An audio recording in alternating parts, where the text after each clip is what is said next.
حضرات محترم، آپ نے مجھ سے قبل کئی خطابات سماعت فرمائے۔ مولانا عامل صاحب قبلہ کی زبان سے آپ نے نعت و منقبت کے اشعار باندازہ نثر سماعت فرمائے۔ یہ پروگرام اور یہ محفل اپنے آپ میں بڑی عظمتوں کی حامل ہے۔ میں نے محرم کے پروگرام میں کئی مرتبہ اس حدیث کو آپ کے ذہن میں اتارنے کی کوشش کی کہ حضور فرماتے ہیں کہ جہاں پہ ذکر صالحین ہوتا ہے وہاں پہ اللہ کی رحمتیں برستی ہیں، لیکن آج جن کی محفل ہے وہ صرف ذکر صالحین یا صالحین کے درجے پر نہیں ہے، وہ اس درجے پر ہیں کہ جنہیں صرف ولی نہیں بلکہ ولی گر کہا جاتا ہے۔ وہ خود صالح نہ تھے بلکہ لوگوں کو صالح بناتے بھی تھے، وہ خود عالم بھی تھے، لوگوں کو عالم بناتے بھی تھے، وہ خود مفتی بھی تھے، لوگوں کو مفتی بناتے بھی تھے۔ سرکار مفتی اعظم ہند تاجدار اہل سنت حضرت علامہ مفتی مصطفیٰ رضا خان رضی اللہ تعالی عنہ، اس شخصیت کا نام ہے۔ اس شخصیت کے تعلق سے صرف اتنا کہوں گا کہ یہ اس گھر میں جلوہ گر ہوئے جس گھر نے پورے بر صغیر کو عشق رسول کا جام پلایا، اور اگر یہ بر صغیر کی بات ہی نہیں، اس کو اگر غور کریں تو پورے عالم اسلام میں پچھلے سینکڑوں سالوں سے جو عشق رسول کی روایت کو یا ناموس رسالت کا جو سب سے بڑا محافظ ہے وہ یہی گھرانہ ہے۔ سرکار اعلیٰ حضرت عظیم البرکت مجدد دین و ملت الشاہ امام احمد رضا خان فاضل بریلوی علیہ رحمت و رضوان، وہ شخصیت جن کو امام صرف ان کے مریدوں نے نہیں، یا ان کے خلفاء نے نہیں، یا ان کے تلامذہ نے نہیں، بلکہ پورے عالم اسلام نے مانا۔ عالم یہ ہے ان کے علم کا کہ سرکار اعلیٰ حضرت نے تا حیات تمام باطل مذہبوں کا رد فرمایا۔ جو پیغام آپ کا تھا وہابیوں کے تعلق سے، رافضیوں کے تعلق سے، دنیا جانتی، میں اس پہ بات نہیں کر رہا، دیوبندیت کے تعلق سے اور وہابیت کے تعلق سے بہت کچھ لکھا اعلیٰ حضرت نے، اتنا کچھ لکھا کہ اتنا سمجھیں کہ جو کتاب انہوں نے لکھی، جو رسالے لکھے جو اعلیٰ حضرت نے، اس رسالے کا جو نام رکھا ہے آپ نے، عموماً بہت سارے ایسے بھی ہوں گے جو عربی پڑھتے ہوں گے، ابھی عالم نہ ہوئے، میں سب کو کیوں کہوں ایسا، جو ابھی درجہ اولا ثانیہ سے گزرتے ہوں گے، شاید اس کتاب کے نام کا ترجمہ بھی نہ کر پائے۔ اور جس انداز میں آپ نام رکھتے تھے کتاب کا، جب اس کا اعداد نکالا جائے اس نام کا، تو کس سن میں وہ کتاب لکھی گئی ہے وہ سن بھی دکھائی دیتا رہا خود بخود۔ مثال کے طور پر کوئی کتاب 1310 میں لکھی گئی، اب اس کتاب کا جو نام ہو اس کا عدد نکال لیا جائے تو 1310 عدد بن جایا کرتا ہے۔ اعلیٰ حضرت یہ آپ کے علم کا عالم، آپ نے کتابیں لکھی، بہت دولت المکیہ پڑھیے، کبھی حسام الحرمین علی منحل الکفر والمین پڑھیے، بہت ساری کتابیں، الامن والعلا ہے، فوز مبین ہے، بہت ساری کتاب حضور اعلیٰ حضرت نے لکھی۔ ان کے علم کا عالم یہ سمجھیں، جو میں بات عرض کر رہا تھا کہ دیوبند جو دیوبندیوں کا بہت بڑا مدرسہ ہے، وہاں پہ بھی حضور اعلیٰ حضرت کی کتاب فتاوی رضویہ شریف موجود ہے۔ کیوں؟ کیونکہ فتاوی رضویہ صرف فتوے کی کتاب نہیں ہے یا مسئلے کی کتاب نہیں ہے، جزیے کی کتاب ہے۔ اب جزیہ آپ کیا سمجھیں گے؟ جزیہ یہ سمجھیں کہ فقہ کے وہ اصول، وہ قوانین، وہ ضوابط جس سے فقہ کے مسئلے نکلتے ہیں، اس کو کہتے ہیں جزیہ۔ آپ کی لینگویج میں کہہ رہا ہوں تو اعلیٰ حضرت نے اپنی کتاب میں صرف مسئلہ نہیں بیان کیا بلکہ مسئلے نکالنے کا طریقہ یعنی جزیہ تک بیان کیا. تو دیوبند میں آج بھی فتاوی رضویہ رکھی گئی ہے تاکہ جب فقہ حنفی کے تعلق سے کوئی مسئلہ دریافت ہو نکالنا ہو تو اس فتاوی رضویہ سے وہ جزیہ دیکھ کے اس مسئلے کو حل کر سکے. حضور اعلیٰ حضرت رضی اللہ تعالی عنہ کے بڑے شہزادے علامہ حامد رضا خان حجت الاسلام اور چھوٹے شہزادے حضور مفتی اعظم ہند علامہ مفتی مصطفیٰ رضا خان مفتی اعظم ہند. اللہ نے کرم فرمایا حضور اعلیٰ حضرت پر. ان کے عشق رسالت کا بدلہ تو نہیں کہوں گا، ہاں یہ ضرور کہوں گا کہ عشق رسالت میں اتنے محو شخصیت میرے امام تھے کہ اللہ نے یہ 2 موتی آپ کے دامن میں ڈالے اور ایسا یہ چمکدار ہیرا ہے کہ برسوں برس بیت گئے. آج تقریباً 46واں غالباً یہ عرص پاک حضور مفتی اعظم ہند کا 44واں عرص پاک ہے، لیکن اس کے اعلیٰ حضرت کے دامن میں وہ عظیم موتی ڈالے، وہ عظیم ہیرے ڈالے کہ آج سالوں سال ہو گئے لیکن پھر بھی اس کی چمک پھیکی نہیں پڑی. بلکہ عالم یہ ہے اللہ الصمد سرکار مفتی اعظم ہند ان کی آج محفل ہے. کبھی فہرست ان کی دیکھیں، ان کے خلفاء کے مریدوں کی بات نہیں کر رہا اور معتقدین کی تو بات کر ہی نہیں سکتا، میں خلفاء کی بات کر رہا ہوں. کبھی خلفاء کی فہرست کھول کے آپ دیکھیں تو آپ کو پتہ چلے گا کہ جب خلفاء کی عالم ہے تو سرکار مفتی اعظم ہند کا عالم کیا ہوگا.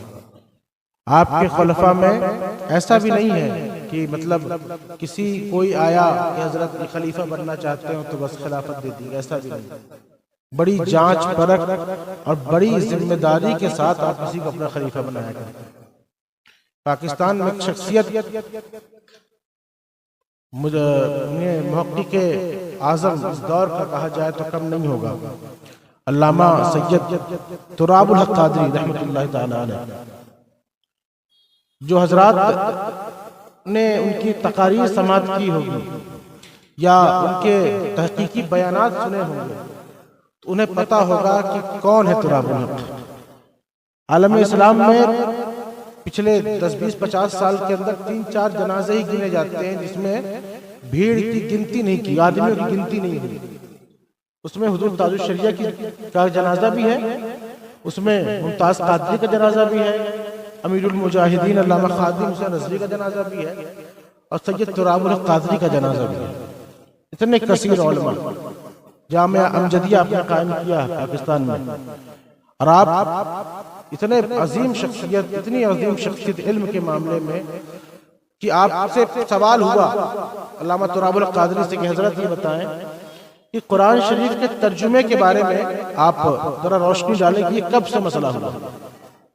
تو علامہ تراب الحق قادری نے اتنی تحقیق کی اس میں، اور تحقیق ثبوت کے ساتھ، صرف ایسا نہیں کہ بھائی کسی نے بیان کر دیا یا کہیں پڑھ لیا اتنے مسئلہ ختم نہیں. یہ تحقیقات ہوئی آپ کی کہ آپ نے جتنے ترجمے قرآن پاک کے اجمی زبان میں یعنی فارسی میں، سندھی میں، اردو میں ہوئے، سب کا کچھ نہ کچھ نسخہ انہوں نے رکھا. اور آج ان کے پاس ان کا وصال ہو گیا، اللہ تعالیٰ ان کی مرقد پہ رحمت و انوار کی بارشیں عطا فرمائے. ان کے پاس انہوں نے جب سوال ہوا کہ بتائیں کہ سب سے پہلے اجمی زبان میں قرآن کا ترجمہ ہوا تو کس سن میں ہوا، تو انہوں نے یہ بتایا کہ تقریباً سرکار اعلی حضرت سرکار مولا علی کرم اللہ تعالی وجہ کریم کے شہادت کے تقریباً یعنی خلفاء راشدین کے دنیا سے جانے کے تقریباً 200 سال کے بعد سب سے پہلا قرآن پاک کا ترجمہ سندھی زبان میں ہوا. مطلب پوری فہرست انہوں نے بیان کیا. کوئی بیان کرے گا اس مسئلے میں تو کیا بیان کرے گا، ہم اتنا ہی بیان کر پا رہے ہیں، لیکن تحقیق ان کی پوری میرے پاس موجود ہے، وہ ذہن میں بھی ساری چیزیں ہیں. تقریباً 45 منٹ انہوں نے صرف مختصر طور پہ قرآن کے ترجمے پر بات کی. قرآن کے ترجمہ، یہ بھی نہیں کہ قرآن کا ترجمہ کیا ہے، ترجمہ کی شروعات کیسے ہوئی، کس انداز میں کس نے کیا کیا ترجمہ کیا. علماء محدثین کے نام، تمام تراجم کا انہوں نے ذکر کیا. اور یہ بات ہوئی کہ ان کے پاس تمام تراجم کے کچھ نہ کچھ نسخے ان کے پاس موجود تھے. ایسی شخصیت، ایسی عالمی شخصیت کہ جن کا عالم یہ کہ انہوں نے دنیا کے ہر حصے، ہر گوشے کا دورہ کیا. ایسی عظیم شخصیت بھی سرکار مفتی اعظم ہند کے خلفاء میں شامل ہے. آپ سمجھیں اس چیز کو. سرکار مفتی اعظم ہند کی ذات پاک کتنی عظیم ہے. اور پھر دوسری چیز جو آج میں کسی کی تنقید کا عادی نہیں نہ میں کہنے کی اس چیز کا وہ رکھتا، لیکن ہاں یہ ضرور کہوں گا کہ سرکار مفتی اعظم ہند نے وہ، اور آپ سے پہلے آپ کے دور کے تمام علماء شامل ہیں اس چیز میں، سرکار مفتی اعظم ہند نے فقط منبر نہیں سنبھالا، فقط منبر نہیں سنبھالا کہ منبر سے بول دیا مسئلہ ختم، ایسا نہیں ہے. سرکار مفتی اعظم ہند کی شخصیت وہ شخصیت ہے کہ بولا بعد میں عمل پہلے کر کے دکھایا.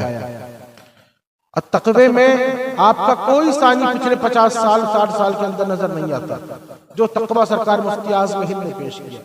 حضرت نے بیان کی چائے والی بات، ایسا ایک چائے کا مسئلہ اور حضرت ساتھ ہو چکا، اس میں بھی سرکار مفتی اعظم ہند شامل تھے.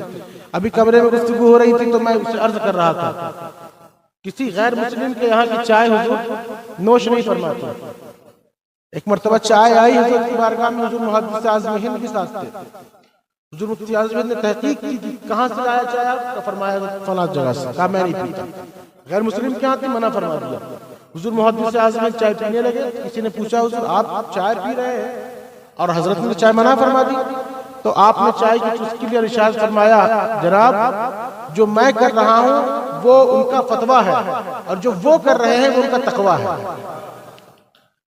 ایسی ایک بات نہیں. سرکار مفتی اعظم ہند رضی اللہ تعالی عنہ سے کسی نے پوچھا حضور آپ سرکار کی مصطفیٰ جان رحمت صلی اللہ تعالی وسلم کے صاحبزادیوں کے نام بتائے. سرکار مفتی اعظم اٹھے، انتظار کر میں آتا ہوں. اندر گئے، آپ نے وضو کیا. وضو کرنے کے بعد آپ نے سرکار دو عالم صلی اللہ تعالی وسلم کے چاروں صاحبزادیوں کے نام بتائے. کہا حضور کی آپ کتاب دیکھنے گئے تھے، کیا آپ کو نام یاد نہیں؟ تو فرمایا آپ نے مصطفیٰ رضا ان نام کو کیسے بھول سکتا ہے؟ تو حضور اندر کیوں گئے؟ فرمایا میں جب تم نے یہ سوال کیا کہ مصطفیٰ رضا اس وقت وضو سے نہ تھا، یہ نام اتنے پاکیزہ ہیں کہ مصطفیٰ رضا بے وضو ان کے نام بھی نہیں لیتا. مصطفیٰ رضا اہل بیت کے نام بھی بے وضو نہیں لیتا. تو یہ ان کے تقوی کا عالم ہے، یہ ان کی پرہیزگاری کا عالم ہے، یہ ان کے عشق رسول اور عشق اہل بیت کا عالم ہے. یہ اور پھر صلہ بھی اللہ نے بڑا عظیم عطا فرمایا. کرامتیں اگر بیان کی جائیں سرکار مفتی اعظم ہند کی تو مجھ جیسا فقیہ اور کم علم شخص بھی 10-20 کرامتیں سرکار مفتی اعظم ہند کو تذکرے کے طور پر ایسے بتا سکتے ہیں. لیکن جن لوگوں نے دیکھا ہے سرکار مفتی اعظم ہند کو، جن لوگوں نے ان کی صحبت اختیار کی ہے، ایک مرتبہ نہیں بار بار وہ کہتے ہیں کہ واقعی میں سرکار مفتی اعظم ہند نے اور ان کے چہرے کو دیکھ کر خدا یاد آتا ہے. وہ شخصیت تھی سرکار مفتی اعظم ہند. کرامتیں بہت کثیر، ایسی بات نہیں ہے، لیکن سب سے بڑی کرامت سرکار مفتی اعظم ہند کی یہ ہے کہ آج تک سرکار اس دور جب تک آپ باحیات تھے سرکار مفتی اعظم ہند کو کسی نے سنت رسول کے خلاف کوئی عمل کرتے نہیں دیکھا. کوئی عمل میں نہیں دیکھا کہ سرکار مفتی اعظم ہند نے کوئی بھی ایسا کام کیا ہو جو سنت رسول کی مخالفت کرتا. یہ کرامت ہی تو نہیں ہے، تو کرامت نہیں اور کیا ہے؟ بہت بڑی کرامت ہے. اور پھر اللہ نے آپ کو سرکار اعلیٰ حضرت رضی اللہ تعالی عنہ کے اگر علم کا سرمایہ دیا، جانشین بنایا. دیکھیے یہ خاندان بڑا عظیم ہے، بڑا عظیم خاندان ہے. اس کی پوری فہرست اگر آپ دیکھیں تو سرکار اعلیٰ حضرت 2 شہزادے حجت الاسلام مفتی اعظم ہند، سرکار اعلیٰ حضرت نے اپنے سامنے حجت الاسلام کے صاحبزادے اپنے پوتے علامہ مفتی ابراہیم رضا خان صاحب کی شادی سرکار مفتی اعظم ہند کی شہزادی سے فرمائی. اور ان سے جو شخصیت پیدا ہوئی اسے تاج الشریعہ کہا جاتا ہے. پوری فہرست دیکھ رہے ہیں کتنی عظیم شخصیت، حجت الاسلام، مفتی اعظم، مفسر اعظم، تاج الشریعہ. یہ اللہ نے کرم کیا. عشق رسول میں اجر نہیں کہوں گا کہ مکمل اجر ہے، لیکن ہاں یہ رحمتیں برس رہی ہیں اس خاندان پر، رحمتیں برس رہی ہیں. جب جانشین اعلیٰ حضرت تھے اور وارث علوم اعلیٰ حضرت تھے تو پھر